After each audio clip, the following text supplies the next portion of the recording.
irmãos, vamos dar continuidade ao nosso estudo do livro do profeta Malaquias. Nesta noite, nós vamos meditar no texto do capítulo 3, a partir do versículo 6 até o versículo 12. Malaquias, capítulo 3, do versículo 6 até o versículo 12. Eu vou fazer a leitura, peço que os irmãos acompanhem em suas Bíblias. Leiamos. Porque eu, o Senhor, não mudo. Por isso vós, ó filhos de Jacó, não sois consumidos. Desde os dias de vossos pais, vos desviastes dos meus estatutos e não os guardastes. Tornai-vos para mim, e eu me tornarei para vós outros, diz o Senhor dos Exércitos. Mas vós dizeis, em que havemos de tornar? Roubará o homem a Deus? Todavia, vós me roubais e dizeis, em que te roubamos? Nos dízimos e nas ofertas. Com maldição sois amaldiçoados, porque a mim me roubais. Vós, a nação toda. Trazei todos os dízimos à casa do tesouro, para que haja mantimento na minha casa. E provai-me nisto, diz o Senhor dos Exércitos. Se eu não vos abrir as janelas do céu e não derramar sobre vós bênção sem medida, por vossa causa repreenderei o devorador, para que não vos consuma o fruto da terra, a vossa vide no campo não será estéril, diz o Senhor dos Exércitos. Todas as nações vos chamarão felizes, porque vós sereis uma terra deleitosa, diz o Senhor dos Exércitos. Vamos orar? Querido Deus e Pai, nós te louvamos, ó Deus, pela Tua palavra. Te louvamos, Senhor, pela Tua maravilhosa graça, ó Deus, e pela Tua eterna misericórdia, ó Pai. Pela Tua fidelidade, ó Deus, característica que é essencial a Ti. E por causa desta fidelidade, nós te bendizemos, ó Deus, porque o Senhor tem um compromisso, um pacto, uma aliança e certamente o cumprirá por causa da tua justiça, por causa da tua santidade, ó Deus.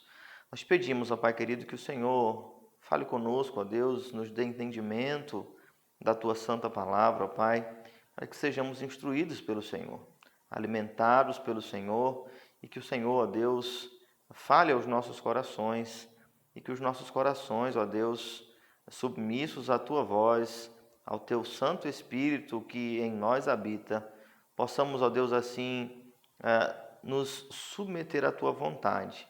É o que nós te pedimos, ó Pai querido, certos, ó Deus, de que a Tua vontade é sempre justa, é sempre boa e sempre, ó Deus, é o bem do Teu povo. É o que nós te pedimos, em nome do nosso Senhor Jesus Cristo. Amém. Meus irmãos, a semana passada nós começamos o capítulo 3 e eu tratei com os irmãos e apresentei para os irmãos como que há uma relação no livro do profeta Malaquias no que diz respeito a algumas instituições que elas antecedem a queda. Lembrando que no capítulo 1 do profeta Malaquias, ele vai falar sobre o culto, sobre a adoração que havia sido corrompida por causa da iniquidade do povo de Israel. E também no capítulo 2 nós vamos encontrar o Senhor falando sobre casamento, sobre a deslealdade do povo, sobre a prática do divórcio que é abominável ao Senhor. E antecipando o que nós vemos hoje, na semana passada eu mencionei também sobre a questão do trabalho. Essas três coisas foram instituídas por Deus antes da queda. A adoração, a família, o casamento, e consequentemente a sociedade, a relação social. E quando nós falamos sobre dízimos e ofertas, remete também à gestão de bens que o Senhor nos confiou, ou o trabalho e o governo que Adão recebeu do Senhor. Ele tinha do Senhor a atribuição de cuidar e de governar toda a criação. Então, estas três coisas, elas estão intimamente ligadas com o que o Senhor Deus instituiu para a humanidade antes da queda. E nós vamos encontrar a iniquidade de Israel, como estas coisas elas foram distorcidas e elas evidenciam o estado caído mesmo do povo de Deus. As suas más ações denunciavam os seus pecados. Vimos na semana passada como o Senhor apresenta e promete àquele que vem purificar o povo como a solução para estas questões. Mas hoje, especialmente, nós vamos ver o Senhor Deus falando sobre dízimos e ofertas. Por que eu estou relembrando isso? Porque geralmente esse é o único texto que é pregado no livro do profeta Malaquias, e certamente é o mais conhecido, não é? Mas quando você pega isso como uma parte e desconecta do todo, você acaba olhando para isto que o Senhor apresenta não como uma questão espiritual, e sim como uma questão legal, uma questão apenas de dever, né? Foi mandado, precisa fazer, certo e errado, e não vai perceber que é uma questão de coração, não é? De submissão no coração. Não é? Todas as outras coisas foram corrompidas, esta também por causa do pecado. E que em Cristo Jesus todas estas coisas elas são restauradas. O culto, a família, guardando certamente as proporções por vivermos em um mundo caído, mas também deve ser redimida a nossa relação com os bens que o Senhor nos confiou. Trabalho, né, e tudo que Ele colocou à nossa mão e à nossa disposição. O dízimo certamente é uma evidência disto, né, de submissão à vontade de Deus e também de um lidar adequado ou um lidar que glorifique a Deus na nossa relação com os nossos bens. Mas eu quero começar com o início, né, o versículo 6. E este versículo é um versículo muito conhecido também por conta do grande uso deste texto para se tratar da questão de dízimos e ofertas, mas é uma declaração de misericórdia e que certamente traz muita esperança ao povo de Deus. O que o Senhor Deus está afirmando? Eu, o Senhor, versículo 6, não mudo. O Senhor é imutável, não é? Curiosamente, esse versículo é muitas vezes mal empregado ou mal entendido. Veja, vou citar um exemplo. Quando o Senhor Deus diz que não muda, Ele não muda o quê? Essencialmente, Ele não muda o seu caráter, o seu ser. Deus não envelhece, Deus não se torna mais santo, Deus não se torna mais justo, Ele não se torna mais sábio, Ele já é perfeito nisto tudo. Então, Ele não tem como se tornar menos justo, menos santo, menos sábio, menos poderoso, ou mais sábio ou mais poderoso por causa disso ou por causa daquilo. Deus, Ele é perfeito e essencialmente Ele não muda, Ele não envelhece, Ele não se cansa, Ele é atemporal, não é? Então, quando Deus diz, eu sou o Senhor e não mudo, entenda, Deus não muda essencialmente. Por que eu digo isto? Veja bem, é muito comum que algumas pessoas utilizem esse texto para defender que Deus ele age da mesma forma, né? Na nova aliança e na antiga aliança. E nós sabemos que não é verdade, né? Se você abre, por exemplo, o texto de Hebreus, no capítulo 1, no versículo 1, nós vamos encontrar com clareza o texto descrevendo Deus tendo falado de muitas formas, de muitas maneiras, pelos seus santos profetas, e agora Ele nos fala por meio do Filho. Perceba que o que Deus está dando a entender no texto de Hebreus é que Ele mudou a forma de falar. É um Deus que se revela, e isso é essencial, isso não muda, mas a forma mudou. Tendo falado de muitas formas por meio dos profetas, hoje nos fala por meio do Filho. Deus mudou? Não. Mas Ele está agindo de uma forma distinta? Sim. Ele foi impedido de agir como agia antigamente? Não. Ele voluntariamente decidiu agir de outra forma. A mesma coisa nós vamos observar no que diz respeito aos milagres. Você pode... Muitas pessoas acusam os presbiterianos de serem incrédulos porque não creem em milagres. Eu não diria que isso é verdade. Nós oramos e pedimos a Deus que faça e cure, que intervenha. Nós cremos no poder de Deus. Afinal, Ele é imutável, o seu poder é imutável. Mas a sua forma de agir, nós cremos que sim, ela mudou. da antiga aliança para a nova aliança. Nós cremos sim que o Senhor ele tem agido de outra forma, tá? E isso não significa que ele não possa fazer e que também não significa que ele tenha mudado, né?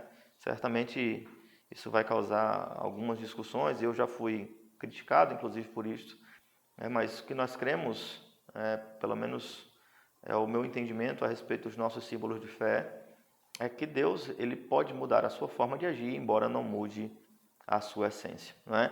Então, dito isto, qual o sentido do Senhor lembrar isto? Ora, a continuação do verso vai deixar muito claro, né? Eu não mudo. Por isso, por causa da imutabilidade de Deus, nós não somos consumidos. Ele diz: vós, filhos de Jacó, não sois consumidos. Ora, porque o Senhor Deus fez uma promessa, fez uma aliança e comprometeu-se em levantar uma descendência para si, em preparar um povo para si, e fez um pacto consigo mesmo. Você tem a lembrança da aliança abraâmica, onde o Senhor mesmo passa entre as partes do animal que foi dilacerado, e ele mesmo firma uma aliança e dá a sua palavra. Porque Deus não muda e não volta atrás da sua palavra, nós não fomos consumidos. O povo de Israel, o povo de Jacó, não foi consumido. O Senhor Deus evidencia aqui que, no que diz respeito à participação do povo na aliança, é um povo falho. Curiosamente, nós vamos enaltecer aqui a soberania de Deus na salvação, bem como na perseverança dos santos. Porque quando você olha para este povo, veja a descrição que Deus faz do povo que ele chamou para si, que ele redimiu, que ele tirou da escravidão. Ele vai dizer no versículo 7, desde os dias de vossos pais vos desviastes dos meus estatutos, e não os guardastes. Tornai-vos para mim, e eu me tornarei para vós outros, diz o Senhor dos Exércitos. Deus está buscando o seu povo.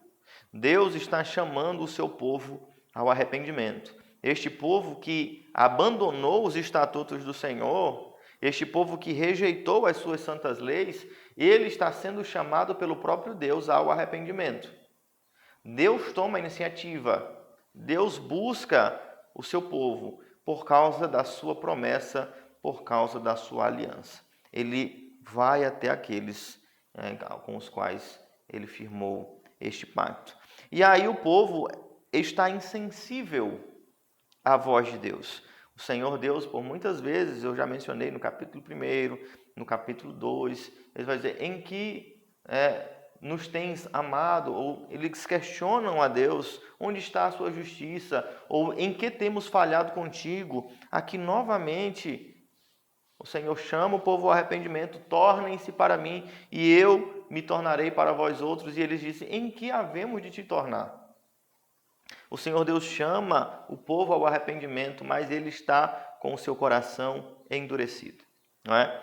Aí o Senhor vai dar uma demonstração prática de como a fé que era praticada por Israel era uma fé falha e como as obras praticadas por Israel denunciavam o pecado nos seus corações. Lembre-se que o Senhor já fez isso quando denuncia a corrupção do sacerdócio. O Senhor já fez isso quando denuncia a infidelidade dos casais de Israel, dos maridos para com as suas esposas. E ele faz isso novamente agora sobre aquele terceiro aspecto, a gestão dos bens que o Senhor confiou ao seu povo. Perceba como as obras e os nossos frutos denunciam ao estado do nosso coração. Nós não podemos desassociar estas duas coisas. Se você nasceu de novo, o Espírito Santo habita em ti. Não significa que você é perfeito, mas certamente a entrega obstinada, a desobediência, a impiedade denuncia que de fato você não nasceu de novo. E então o Senhor, por meio do seu profeta, passa a denunciar mais este pecado de Israel. E entra o versículo 8 com uma pergunta: roubará o homem a Deus? Ora, curiosamente, nós não temos tratado, eu falo nós, a nossa igreja, talvez falando especialmente da nossa igreja local, mas pensando também na nossa igreja como um todo, nós nunca temos olhado para a infidelidade no que diz respeito a dízimos e ofertas como a Escritura apresenta aqui, né? Essa foi uma das questões que bateu muito ao meu coração e à minha cabeça há um tempo atrás. Como lidar com esse tipo de coisa?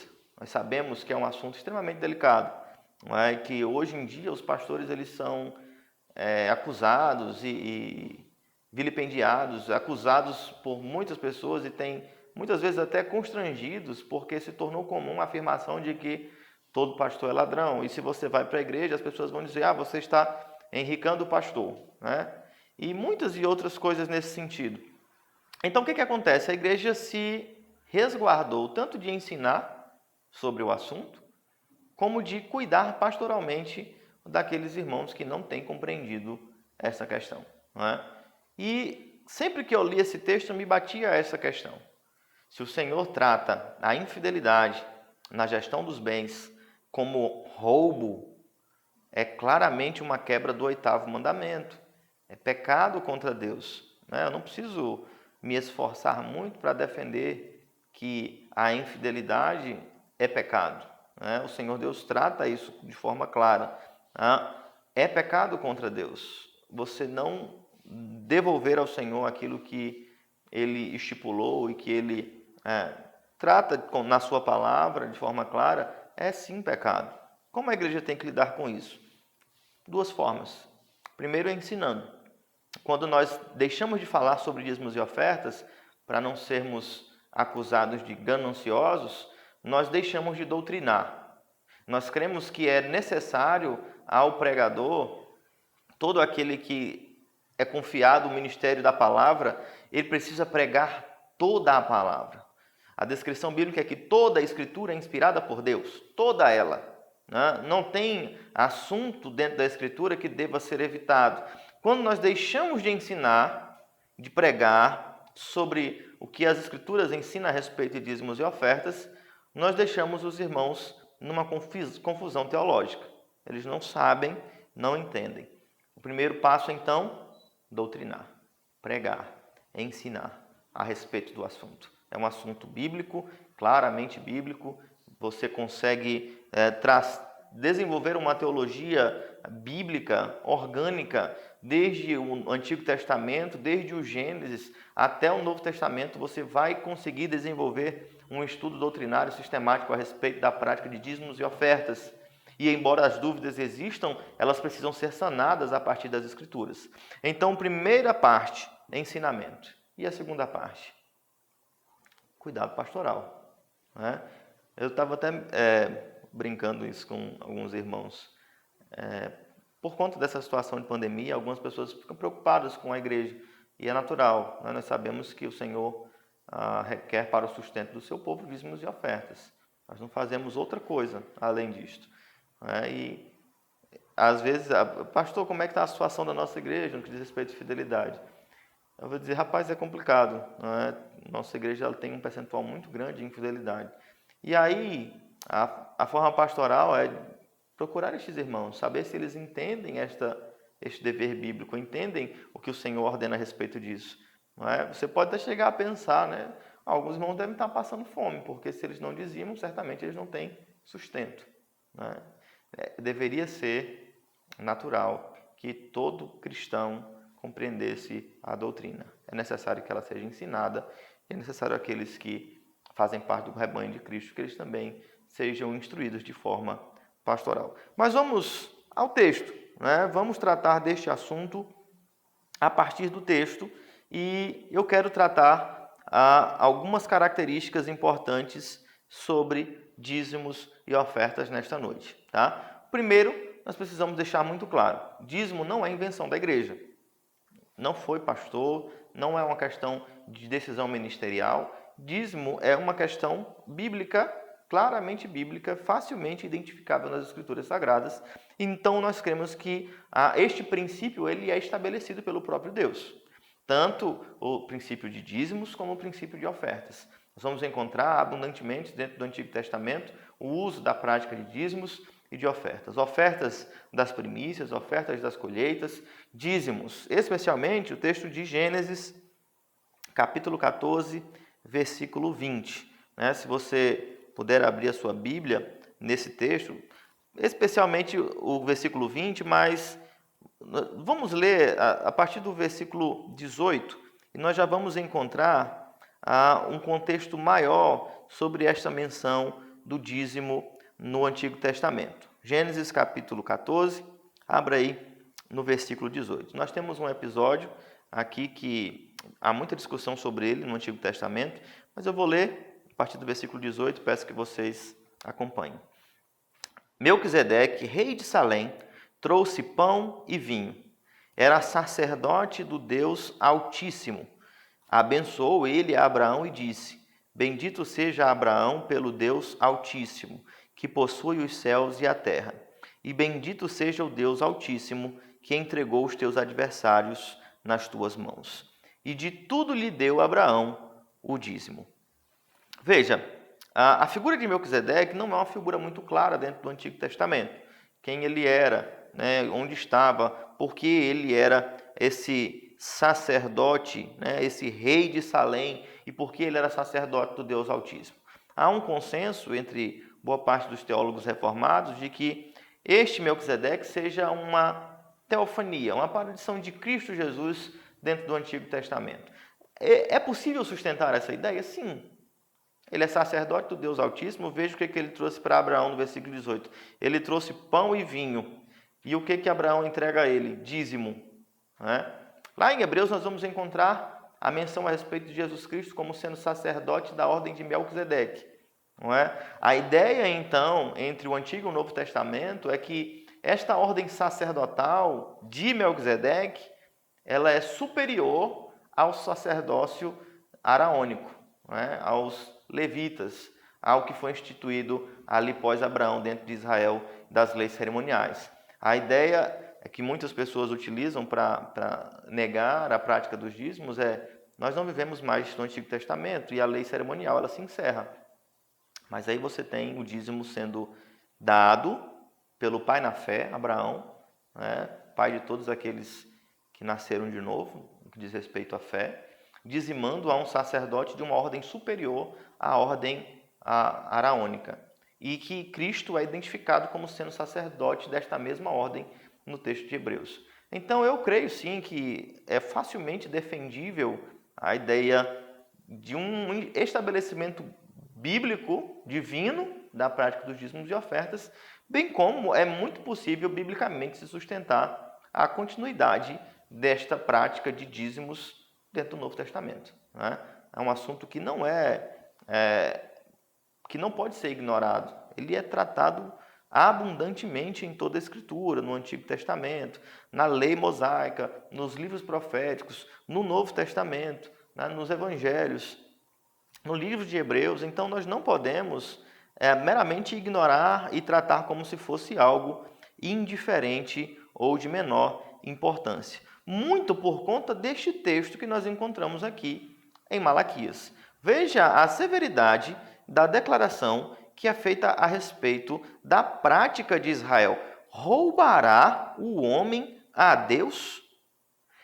É possível, e observe a profundidade desse questionamento, é possível que a criatura ela usurpe ou tome como seu algo que pertence àquele que criou todas as coisas? É legal? É lícito? Certo que não. Aquele que nos deu tanto a vida como o mantimento, aquele que nos dá tudo o que nós temos e que possuímos, nós vamos usurpar o que lhe pertence por direito? É certo que não. Então, o primeiro aspecto que eu quero chamar a atenção sobre o dízimo, ele não é invencionice teológica, eclesiástica, é bíblico. Não tem como você negar isto. Não tem como. Como eu já mencionei, algumas passagens, Gênesis 14, versículo 20, Levítico 27, versículo 30, Neemias, capítulo 12, versículo 44, Provérbios, capítulo 3, versículos 9 e 10, Malaquias, o texto que nós estamos lendo, e Mateus 23, versículo 23, Hebreus, capítulo 7, versículo 8, você tem muitas passagens e você precisa lidar com elas. Certamente, nós não podemos crer também que o dízimo, tendo sido instituído por Deus, é apenas uma questão financeira, é uma questão espiritual também.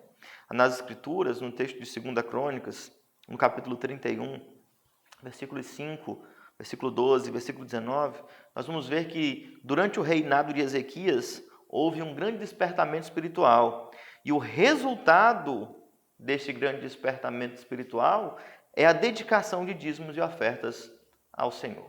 Então, há uma ligação bíblica entre a prática dos dízimos e ofertas e a prática do culto e o novo nascimento.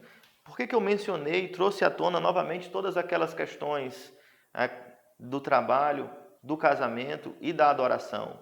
É porque todas estas coisas que foram corrompidas, elas precisam ser restauradas. Em Cristo Jesus, elas precisam ser restauradas. A nossa forma de observar o culto e a adoração, ela precisa ser refeita em Cristo. A nossa forma de observar família e casamento precisa ser reestruturada e dirigida por Cristo e sua palavra. Da mesma forma, o trabalho e o que nós fazemos com os bens que o Senhor nos dá precisam ser biblicamente orientados. Há uma brincadeira que as pessoas dizem que a última parte de um homem que se converte é o bolso, não é? Na verdade, um coração, ele deve dirigir todas as áreas da nossa vida. Um coração que nasceu de novo, ele precisa colocar a vida inteira no altar do Senhor, não apenas parte dela. Não existe meia conversão, não é? É lógico que isso não é de uma hora para outra, mas gradualmente, à medida que nós crescemos no conhecimento de Cristo, nós vamos submeter o nosso culto, a nossa adoração, vamos submeter a nossa vida comum, a nossa vida social e vamos submeter ao Senhor também o nosso trabalho e a gestão dos nossos bens, que foi Ele mesmo que nos deu. Segundo lugar, o dízimo também é santo ao Senhor. Perceba que o próprio Deus, ele não trata o dízimo de forma indiferente. Muitas vezes Israel foi punido por conta da sua infidelidade. Ao Senhor Deus, ele tem a autoestima por aquilo que ele considera santo. Nós temos um exemplo no livro de Daniel, quando um dos reis, ele usou utensílios sagrados em suas festas e o Senhor o puniu severamente. Então, algo que é dedicado ao Senhor, que pertence a Ele, que é seu por direito, Ele considera como algo santo e sagrado. Então, nós não podemos tratar de outra forma ou de forma indiferente. Mais um aspecto sobre os dízimos e ofertas está em Deuteronômio, capítulo 12, versículo 6. Eu vou misturar algumas passagens aqui, porque o assunto é levantado aqui, mas eu preciso reforçá-lo com outros textos, não é? Em Deuteronômio capítulo 12, no versículo 6, nós vamos encontrar uma ideia que remete a o dízimo e oferta como parte da adoração, ou como parte do culto. Essa é uma questão que ainda é muito discutida entre os religiosos, os teólogos, se o dízimo ele é elemento de culto ou não, ele tem parte na adoração ou não. Esse texto de Deuteronômio pode nos ajudar muito. A menção é: a esse lugar farei chegar os vossos holocaustos e os vossos sacrifícios e os vossos dízimos. É colocado na mesma linha tanto a entrega da adoração, ofertas de gratidão, como também a prática dos dízimos. Então é possível defender sim que os dízimos eles podem se tornar um elemento de culto, de adoração. Mas certamente não podemos, embora você discorde se ele é recolhido dentro do culto ou fora do culto, a sua prática é inegável. Essa questão carece sim de maior profundidade. Mas eu creio que sim, há lugar para a dedicação de dízimos e ofertas dentro do culto ao Senhor. Mas uma característica que não pode ser esquecida a respeito dos dízimos e ofertas: ele serve para sustento da casa de Deus. Isso na antiga aliança e igualmente na nova aliança. Veja, aos filhos de Levi dei todos os dízimos em Israel por herança pelo serviço que prestam, serviço da tenda da congregação. Números capítulo 18, versículo 21. Os dízimos e ofertas, eles serviam também para a manutenção da casa de Deus, do serviço de culto e também o sustento do sacerdócio. Isso é claro no Antigo Testamento, e aqueles que negam a presença dos dízimos e ofertas no Novo Testamento no Novo Testamento, nós vamos ter o texto que diz: digno, né, de dobrados honorários é aquele que se afadiga no ministério da palavra. Né? A igreja, ela precisa de mantimento, de manutenção. Né? Talvez você negue a prática do dízimo, mas a oferta, não tem como você negar que o sustento ele faz parte da determinação de Deus, tanto do Antigo como do Novo Testamento. É necessário que haja sustento regular na casa de Deus. Né? À medida que Deus, da mesma forma como Deus mantém e nos dá o nosso pão de cada dia, a contribuição e a entrega regular dos dízimos e ofertas vai fazer também com que o trabalho na casa do Senhor ele seja mantido. E nós não podemos tratar isso como algo indiferente. Veja, o antigo Israel, a prática de culto era voltada para o povo de Deus, né? Para a adoração judaica. Mas e agora na nova aliança? Não apenas a manutenção do culto, mas as próprias missões, elas são sustentadas pelos dízimos e ofertas dos santos. Não é mais agora prestar serviço de culto dentro do próprio povo. É ide por todo mundo, fazendo discípulos a todas as nações. Então, a prática de dízimos e ofertas é igualmente importante para a manutenção do reino de Deus, do crescimento do reino de Deus. Eu não vou fechar os meus olhos e fingir que não existe pastores, né, e igrejas que desviam a função bíblica do dízimos e ofertas. Existem sim. Não é?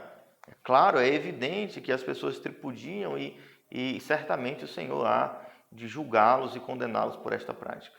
Mas não é porque A ou B age de forma incorreta que a própria palavra de Deus ela vai ter o seu valor exaurido ou ela será invalidada. Não. O dízimo tem o seu lugar e finalidade também no sustento na casa de Deus.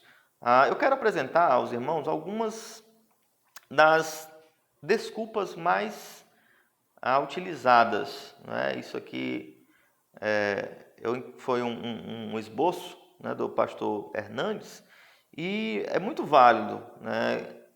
Ele vai listar algumas das desculpas mais comuns para aqueles que não dizimam e também não ofertam. A primeira desculpa é uma justificativa teológica. Né? O dízimo pertence à lei. Então, como nós não vivemos na época da lei, nós não dizimamos mais. Na verdade, o dízimo ele antecede a lei. Quando eu apresento essa relação ainda criacional, eu estou demonstrando a existência desta relação para com Deus bem antes mesmo da lei mosaica. Há uma distinção entre as leis cerimoniais, civis, morais, mas quando você observa o profeta Malaquias vinculando a prática dos dízimos e ofertas ao 8º mandamento, nós temos a clareza de que é um mandamento que está intimamente ligado com a lei moral, que é uma lei perpétua. Se nós não damos a Deus o que é seu por direito, nós o roubamos e nós quebramos então os seus mandamentos. Então é descabida a ideia de que não há como fundamentar biblicamente. Eu mesmo já demonstrei um argumento que precisa ser considerado sobre a validade dos dízimos dentro da nova aliança. O próprio Senhor Jesus Cristo ele não combateu a prática dos dízimos e ofertas. Então isso é muito claro no Novo Testamento também. A segunda justificativa é a justificativa financeira. Eu ganho muito pouco, pastor. Ou o que eu ganho não sobra. O que eu ganho não me permite contribuir com os dízimos e ofertas. E há um equívoco nessa afirmação justamente porque o dízimo ele não é a sobra. Ele não é o que você não gastou. O dízimo ele é primícia. O dízimo, Provérbios capítulo 3, versículo 9, vai dizer justamente isso. Honra o Senhor com as primícias da tua renda. Você deve pensar justamente na prática do dízimo como algo que é essencial. E não assim, se der certo, eu vou dizimar. Se sobrar, eu vou dizimar. É um equívoco pensar desta forma. o que eu ganho não sobra. Outra desculpa ligada a essa questão financeira é eu ganho muito pouco. Mas lembre, meus irmãos, que o dízimo ele não é uma taxa que a igreja estabeleceu. Não é que você tem que dar 100, 200 reais. Não, ele é percentual. Se você ganha 100, você dá 10. Se você ganha 10, você dá 1. Tá? Então não tem essa variação de eu ganho mais, eu ganho menos. Não, é percentual. Tá? O valor é de acordo com o que o Senhor tem te dado para o teu sustento. Pensando nesta forma, o profeta Ageu ele vai denunciar a falha daqueles que amam mais o seu dinheiro do que ao Senhor, dizendo que o salário daqueles que omitem e retêm o dízimo, ele é como sendo colocado em um saquetel furado. Eles juntam, mas não há benefício nisto, porque eles têm roubado a Deus. Não é? Uma terceira justificativa é a justificativa matemática. Eu não entrego o dízimo porque tem pessoas que não entregam e prosperam. E eu, que entrego, não prospero. Né? E eu diria mais, essa justificativa matemática é curiosa porque no tempo que eu fazia faculdade, eu fiz matemática, sou formado em matemática pela UEMA. Eu tinha um professor, é engraçado, um professor de matemática, dizendo que ele dava o dízimo, mas ele achava que 10% era muito. Então ele dava 3%. Então ele não dá o dízimo, né? Ele é professor de matemática, ele sabe que dízimo é 10%. Mas a justificativa dele não é a mesma do que é listada aqui, mas ele omite parte do que deveria dar ao Senhor. Né? A ideia de que eu não prospero ou eu prospero, ela está vinculada a um erro teológico que é comum na igreja evangélica moderna. A ideia de barganha, né? É o que eu chamo também de teologia do cachorro-quente. Né? O crente ele dá algo a Deus quando ele ganha alguma coisa em troca. Né? Dificilmente ele oferta de forma liberal ou oferta em gratidão. Ele só dá alguma coisa, por exemplo, a gente precisa construir o templo, ou a gente precisa fazer alguma coisa, reformar a igreja. Se você disser isso, quase que não há liberalidade. Né? Em comparação a se você fizer uma cantina e vender uma canja, é muito mais fácil você obter recursos para isso do que a própria liberalidade e o desejo de servir. Então, isso está enraizado a uma ideia de troca, de barganha, e muitos pastores fazem isso. Você quer receber dinheiro? Tem que semear dinheiro. Isso não é bíblico. Nós não estamos negociando com Deus. Se você dizima porque quer ganhar mais, você não entendeu que essa é uma questão espiritual, de dependência naquele que é o provedor, de gratidão àquele que tem dado o pão. Não é uma questão de semeadura somente. Então, mesmo que você seja dizimista, se você é dizimista com essa mentalidade, a sua oferta ela é rejeitável, porque o seu coração é rejeitável. Você pensa que pode enganar a Deus ou requerer algo dele, a ele que pertencem todas as coisas? É engano, é falha. A outra e quarta desculpa que é muito utilizada é a desculpa sentimental. É aquela que diz, eu não sinto no meu coração que eu devo ser dizimista. Né? Tem muitos crentes que ainda hoje eles usam essa ideia de sentir no coração. Mas o homem caído, ele sente no seu coração desejos maus e perversos. Já pensou você chegar na pessoa que é proprietária da casa que você alugou e dizer a ele, olha, esse mês eu não senti no meu coração que eu tenho que te pagar um aluguel.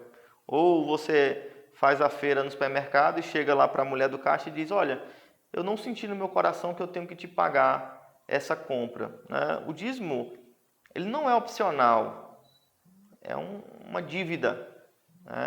O Senhor requer do seu povo parte, um percentual de tudo que ele entrega ao seu povo. Então, essa ideia de sentimentalismo é uma ideia vaga. Se você for fazer tudo que o seu coração orienta, você teria um péssimo conselheiro. Siga o que a palavra de Deus diz. Esta é, de fato, um conselheiro adequado para os nossos corações. Uma quinta desculpa é a justificativa da consciência, não é? Que muitas pessoas afirmam: eu não sou dizimista, mas eu dou oferta, né? Então, eu tenho a minha consciência tranquila, porque embora eu não seja dizimista, eu sou ofertante. Ora, nós precisamos entender que as coisas são diferentes uma da outra. O dízimo é dívida. Se não pertencesse a Deus, ele não diria que vocês têm roubado a Deus. Por que roubar se é algo voluntário? Não é voluntário, né? É dívida. Oferta é voluntário. Você paga a dívida e, se sentir desejo no coração, da parte de Deus, for orientado pelo Senhor, você oferta. Mas não adianta você ter um débito de R$ 500 com alguém e chegar e lhe der um presente de R$ 20 e considerar que a dívida está paga. Não. Oferta é uma coisa, dízimo é outra. Tá? Uma sexta justificativa é a justificativa política, que é muito comum também. A ideia de que o pastor ou a igreja não administra bem o meu dízimo, né? Especialmente quando o pastor troca de carro. Alguns irmãos vão parar de dizimar, porque o pastor está enricando e estão usando o dinheiro errado, não é? Veja bem, não é que seja impossível de haver uma má gestão com os bens que são confiados a estes homens, mas o Senhor ele não atribui ao dizimista o dever de gestão. O que é ordenado é que traga a casa do tesouro. Certamente, se houver infidelidade ao próprio Deus, punirá severamente estes que têm usurpado e roubado o que lhe pertence, não é? E uma forma prática de você lidar com isto é procurar uma igreja bíblica, tá? Que tenha um sistema de governo bíblico. Eu sempre digo isso, nós somos presbiterianos, não apenas uma questão doutrinária, mas a nossa própria estrutura, modelo de governo é biblicamente fundamentado. Então nós temos presbíteros, que são homens que são eleitos pela igreja, que são reconhecidamente homens honestos, que temem a Deus, não é? E não é apenas uma pessoa lidando com dízimos e ofertas, não, há uma tesouraria, há um conselho fiscal. Então nós usamos dispositivos para evitar justamente que haja falha na gestão. Por quê? Porque entendemos que o homem é pecador mesmo. Então nós nos resguardamos disso usando um modelo bíblico de gestão e evitando que o pastor ele seja a única pessoa a receber, a contabilizar, a gerir. Não é? O que acontece muito é que os pastores se tornam reféns do caixa da igreja e para ganhar mais dinheiro eles comprometem inclusive a doutrina. O pastor não deveria se preocupar com isso. A igreja tem presbíteros, tem tesouraria. Isso não é raro na igreja presbiteriana do Brasil. Pessoas que não são disciplinadas porque o pastor sabe que o dízimo dela é metade do sustento da igreja e que se o irmão sair da igreja, a igreja vai ficar em maus lençóis. Isso aí é infidelidade, é falta de fé naquele que sustenta a igreja. Nós não podemos agir desta forma. Pecamos contra Deus se assim agimos, não é? E mais uma das desculpas é a desculpa da visão mesquinha, não é? Qual é o fundamento? A igreja é rica, ela não precisa do meu dízimo, não é? O dízimo ele não é para a igreja, o dízimo é ao Senhor. O Senhor está falando aqui contra o povo de Israel: vocês estão me roubando a mim, não ao sacerdócio, não ao templo, vocês estão roubando a mim. O dízimo, ele pertence ao Senhor. Então, não é, se a sua igreja tem muitos bens, isso realmente é possível que aconteça, e não tem utilizado estes bens, né? Na verdade, ela poderia usar melhor estes bens para missões. Então, isso deve ser trabalhado junto com o corpo da igreja, né? Mas o dízimo, ele não é para apenas suprir esta necessidade local. Ele pertence ao Senhor e certamente, havendo fidelidade, ele pode ser usado tanto para o bem da igreja local como para investimento em outras áreas, missões, formação de pastores, não é? Então, sim, não devemos ser mesquinhos quanto a isso. O que o Senhor ordena deve ser atendido, né, para a sua própria glória. E mais uma das desculpas é a desculpa da discordância pessoal, né? Eu não concordo com o dízimo. Tá? É muito comum e é muito possível. Mas aí não é uma questão meramente de opinião. Tá? Algumas pessoas acreditam que, no que diz respeito às escrituras sagradas, você pode ter interpretações distintas. É possível que você tenha interpretações distintas, mas uma está certa e as demais não. A Bíblia, ela traz clareza sobre essas questões, né? Se você cerra os seus olhos por questão do coração e tem a sua leitura equivocada por conta do seu próprio coração, você pode discordar, mas isso não te fará menos culpável diante de Deus por agir desta forma. Então, essas são muitas das desculpas que são utilizadas pelos cristãos, né, para não dizimar ao Senhor.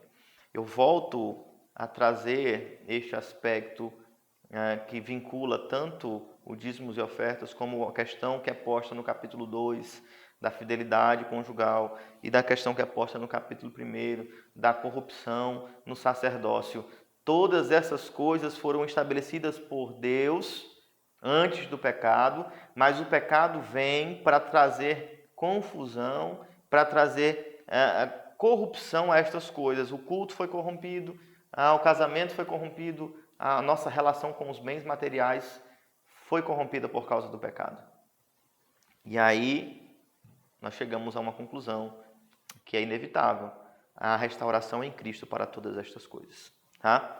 Há alguns pecados que são vinculados à má compreensão a respeito desta doutrina. Reter o dízimo é um pecado, claro, aqui no versículo 8, roubará o homem a Deus. Ora, e eles perguntam: em que nós te roubamos? Nos dízimos e nas ofertas. O Senhor denuncia o pecado de roubar a Deus, retendo o dízimo e as ofertas. Lembre-se do exemplo neotestamentário de Ananias e Safira. Né? Eles venderam a propriedade, retiveram parte da propriedade. Não foi necessariamente uma questão do valor, como o dízimo, era uma oferta. O pecado deles foi mentir ao próprio Deus, né? Reteram parte, ganância, né? E disseram que estavam dando tudo enquanto não estavam. Então, isso é pecado contra Deus, né? Você lá coloca, dizima um valor. O pastor ele não sabe do teu olerite, ele não conhece quanto você ganha, mas Deus sabe se você tem sido fiel ou não. Não é o pastor, não são os presbíteros, não vai chegar alguém com a promissória, com a notificação extrajudicial da parte da igreja dizendo que vai botar o seu nome no Serasa. Isso não vai acontecer. E você não deveria se preocupar com isso, com os homens e com o que eles pensam a respeito de ti, mas com Deus. É Deus que diz: roubará o homem a Deus? Em que nós te temos roubado? Nos dízimos e nas ofertas. E mais, vinculado a isto, o Senhor traz condenação e maldição. Nós não podemos ignorar isto. O Senhor Deus diz no versículo 9: com maldição sois amaldiçoados, porque a mim me roubais, vós, a nação toda. A nação inteira estava pecando contra Deus por reter o dízimo e as ofertas. Não é? O versículo 10 vai reforçar mais um pecado que é cometido também nos nossos dias e era cometido por Israel. Subtrair o dízimo. Reter uma coisa. Você retém, você não dá. Subtrair é você dar menos do que é estabelecido pelo próprio Deus. Quando o Senhor Deus diz: trazei todos os dízimos, Ele não está falando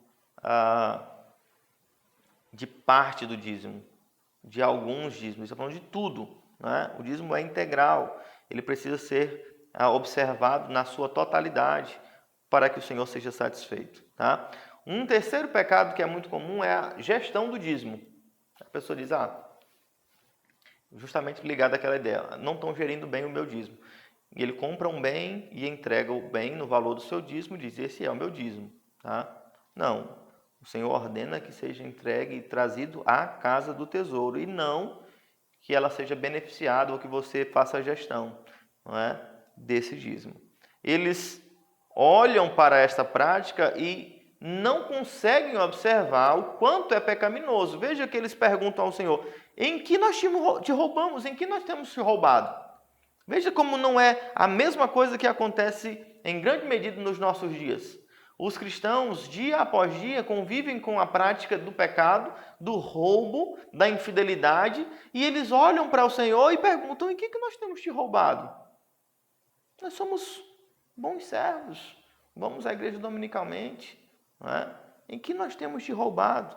É subestimar o valor do dízimo e das ofertas, é não considerar a relevância dos dízimos e das ofertas. Veja, assim como o culto é algo precioso a Deus e sendo restaurado glorifica a Deus, assim como o casamento é instituído por Deus e sendo restaurado em Cristo Jesus glorifica a Deus, a nossa forma de lidar com o trabalho, com os bens materiais que o Senhor nos deu, deve igualmente glorificar a Deus.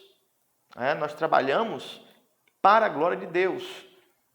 Nós entendemos que o trabalho ele é bênção de Deus e o Senhor provê o nosso pão de cada dia por intermédio do trabalho. E nós cremos que tudo que nós recebemos por causa do nosso trabalho é uma dádiva de Deus. Nós precisamos ser gratos a Deus porque Ele tem suprido cada uma das nossas necessidades. Eventualmente, passamos por tribulações. Geralmente os crentes só lembram de pedir a Deus e de que recebem de Deus quando eles não estão trabalhando ou quando eles estão passando necessidades. Mas quando eles estão bem, estão recebendo, eles se esquecem de que tudo que eles têm recebido é Deus que dá, da sua poderosa mão. Não é?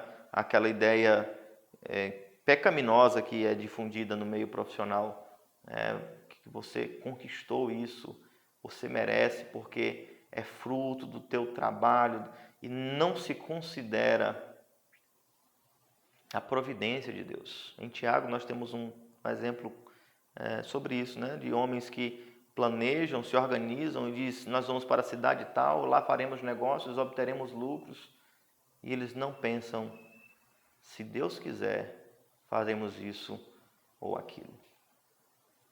O pecado que está vinculado à ganância, ao roubo, à avareza, é justamente o mau uso do bem material. É amar o bem e não aquele que dá. É confiar no bem e não naquele que dá. É ter tanto apego pelo bem e negligenciar a vontade daquele que dá. Essa realmente é uma das coisas difíceis que nós temos que aprender a lidar. Assim como as outras coisas, o casamento e o culto. Por causa do pecado, nós temos profunda dificuldade com estas coisas. Mas em Cristo e pela sua palavra, nós fomos redimidos para um culto agradável, para uma vida social, familiar, que glorifica a Deus. E precisamos aprender também a glorificar a Deus com os bens que Ele nos deu. Foi Ele que nos deu todas estas coisas. É Ele quem nos dá. Eu falo fidelidade e vou dizer também gratidão. A murmuração, a preguiça, a negligência para com os bens que o Senhor deu também é pecado. Tá? Estão envolvidos no mesmo núcleo de pecados. Você que ama o trabalho e os bens, peca por não amar a Deus. Você que tem bens e o Senhor confiou a você força e saúde e você não trabalha e é preguiçoso, você também é um mau gestor daquilo que Deus tem te dado. Tá? Então, isto foi redimido em Cristo Jesus. Podemos trabalhar e podemos glorificar a Deus com o nosso trabalho e com os bens que Ele nos tem dado. Não se esqueça disso. Tá? Há perigos, e nós vemos aqui o Senhor advertindo que a negligência para com este mandato, ele vai trazer maldições sobre o povo de Deus. Não é? O Senhor, ele apresenta maldições, tanto no primeiro capítulo, no capítulo 2, para cada uma destas faltas, o Senhor Deus apresenta condenações, e com o roubo não seria diferente. Deus vai dizer: com maldição sois amaldiçoados. No capítulo 1, o Senhor amaldiçoa as bênçãos do sacerdote. Né? Então nós vamos encontrar Deus se opondo à impiedade, né? Se opondo à iniquidade. Vocês são amaldiçoados porque a mim me roubais. Aí você pode pensar, né? A nossa ideia de bênção e maldição evangélica é dinheiro. Então você pode pensar, mas eu não estou sendo amaldiçoado, eu não estou tomando prejuízo. Você está prosperando financeiramente, mas há maldição maior do que essa, do que você se perder por causa do dinheiro, do que Deus te entregar nas tuas próprias paixões e não te despertar ao arrependimento. Certamente não há. Não é? O povo de Deus, ele foi penalizado porque roubava a Deus. E aí nós temos um convite do Senhor ao arrependimento, no versículo 10. Trazei todos os dízimos à casa do tesouro, para que haja mantimento na minha casa. E o Senhor, além do convite ao arrependimento, ele traz aqui uma promessa, e ele diz: provai-me nisto, diz o Senhor dos Exércitos, se eu não vos abrir as janelas do céu e não derramar sobre vós bênção sem medida. Talvez por conta desse texto, haja uma confusão na cabeça dos crentes, né? A ideia é: cumpriremos o que o Senhor ordena e seremos benditos. Tá? Então, aquela ideia de troca, ela encontra fundamentação não bíblica, mas faz sentido na cabeça daqueles que não entendem ao Senhor. Na verdade, o que Deus está dizendo é que na obediência à sua vontade há benefício. Tá? Em fazer o que ele ordena, há bênção. O povo de Deus é abençoado quando ouve as palavras do seu Deus. Pense só, quando o homem peca, o trabalho se tornou algo odioso. Maldição, a terra produzindo cardos e abrolhos. Do suor do teu rosto você vai conquistar o pão com muito esforço. O penoso trabalho debaixo do sol. E o Senhor Deus está dizendo que se nós formos fiéis a Ele, no cuidado dos bens que Ele nos confiou, nós podemos gozar de bênção sem medida da parte de Deus. Não pense que bênção é só dinheiro. Esse é o problema do crente. Eu dei meu dízimo, eu vou ganhar 10 vezes mais. Não é assim que funciona. Tá? Melhor do que a capitalização, você diz, não é assim que funciona. Não é uma bolsa de valores. Você não está comprando ações de Deus. Tá? Há benefício na obediência. Bênção na obediência. Uma vida tranquila, paz no coração, a presença de Deus, satisfação. Mesmo que não tenha todas as coisas que o mundo considera importante, mas há benefício em viver e atender a palavra de Deus. É isso que Deus disse para Israel quando eles entraram na terra de Canaã. Se guardarem os meus mandamentos, eu vou ser com vocês, eu vou abençoar a produção de vocês, as esposas de vocês serão férteis, eu serei com vocês. Se vocês guardarem os meus mandamentos, eu serei convosco. O benefício é a convivência harmônica com este Deus santo e justo. Mas Deus ao mesmo tempo diz: mas se abandonarem os meus mandamentos e fizerem aquilo que eu proibi, certamente sereis amaldiçoados, eu vos tirarei desta terra. Então entenda isso. O Senhor Deus diz: me põe à prova, se sendo fiéis eu não derramar sobre vós bênção sem medida. Me coloquem à prova, se guardando os meus mandamentos, amando a minha vontade, amando a minha santa lei, eu não vos abençoar de forma maravilhosa. É inequívoca a mensagem do Senhor. O problema que eu considero é quando os crentes olham para isso como uma relação de causa e efeito. Você dizimista para receber bênçãos. Você não entendeu. Assim como todas estas coisas que eu mencionei e tenho mencionado no profeta Malaquias, elas têm um vínculo espiritual. O culto não é apenas cerimonial, ele é espiritual. Adoradores que amam a Deus de verdade. O casamento e família não é apenas observar práticas e métodos, mas é fazer o nome de Deus glorificado na relação entre marido e mulher. E da mesma forma com o trabalho, não é apenas uma questão de você ser fiel nos 10%. É como o dia do Senhor, na lei moral, os homens olham para o dia do Senhor, entendem, nós pecamos se não guardamos o dia, mas quando guardam o dia, eles vão à igreja porque o pastor vai cobrar, ou porque isso, ou porque aquilo, eles não se deleitam em estar na casa do Senhor, eles não têm prazer em obedecer ao Senhor, e isso não é benefício. Se nós somos dizimistas apenas porque queremos obter bens do Senhor, nós não desfrutamos destas bênçãos do Senhor. Então entenda isso. O Senhor, Ele promete abençoar aqueles que amam a sua lei e guardam a sua vontade, mas em especial é uma questão do coração e não tão somente de observar mandamentos. Exemplo, fariseus, Novo Testamento. Eles dizimavam do endro, do cominho, de ervas, coisas pequenas, mas eles eram extremamente meticulosos com o dízimo. O Senhor Deus não condena a prática do dízimo, mas ele diz que eles guardavam umas coisas e omitiam outras. A justiça, eles fraudavam o sustento dos órfãos e das viúvas. Então o Senhor Deus diz, não é apenas uma questão cerimonial, é uma questão do coração. Você traz a sua oferta em obediência, mas traz o seu coração também. Que o Senhor não rejeite o ofertante e a oferta, mas que Ele se agrade da oferta por causa do coração do ofertante, que é restaurado por Cristo. Não é?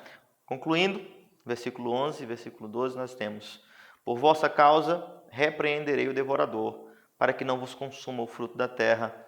A vossa vide no campo não será estéril, diz o Senhor dos Exércitos. E mais, todas as nações vos chamarão felizes, porque vós sereis uma terra deleitosa, diz o Senhor dos Exércitos.